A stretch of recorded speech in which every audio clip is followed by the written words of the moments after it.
Tout autre sujet à présent avec ces journées de sensibilisation foraine gratuites pour les populations des sous-préfectures de Kouassi, d'Atekro et de Boaïa dans la région nord du pays. C'est une initiative de l'association Unie pour le développement du Bini.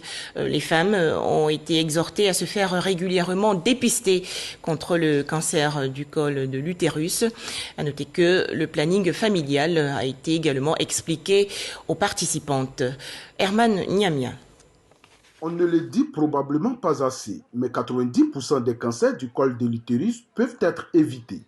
Pourtant, cette maladie continue de faire des victimes en Côte d'Ivoire. Pour les médecins, les meilleures armes contre le cancer du col de l'utérus sont et restent la prévention et le dépistage. D'où l'organisation de consultations foraines par le mouvement citoyen uni pour le développement du Bini à Boya et à Kouassi d'Atekro, deux chefs-lieux de sous-préfecture dans le département de Kounfao. Nous sommes à notre deuxième édition des Journées du Bini.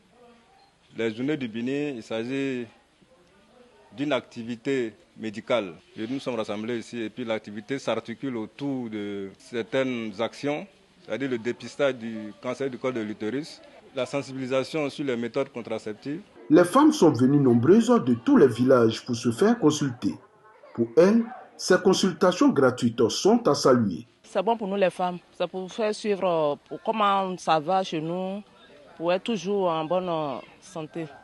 Je suis rentrée, au moins on m'a dit que je n'avais pas de maladie, je n'avais pas de problème. Pour le partenaire du projet, Edouard Dia, délégué chargé de la région Est de l'AIMAS, il est important pour la structure qu'il représente de s'impliquer davantage dans la santé des populations, d'où le partenariat tissé avec Uni pour le développement du Bini depuis 2 ans. Aujourd'hui, nous faisons la planification familiale, on fait le dépistage du cancer du col de l'utérus, mais on souhaitait aller plus loin.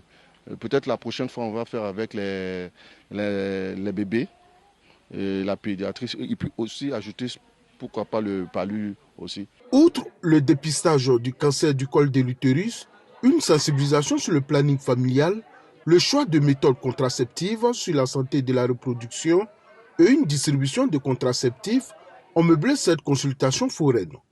Ce sont 248 femmes au total qui ont été reçues au cours de ces consultations. 87 ont choisi une méthode de contraception. 13 d'entre elles ont été testées positives au précancer du col de l'utérus. Ces dernières seront référées au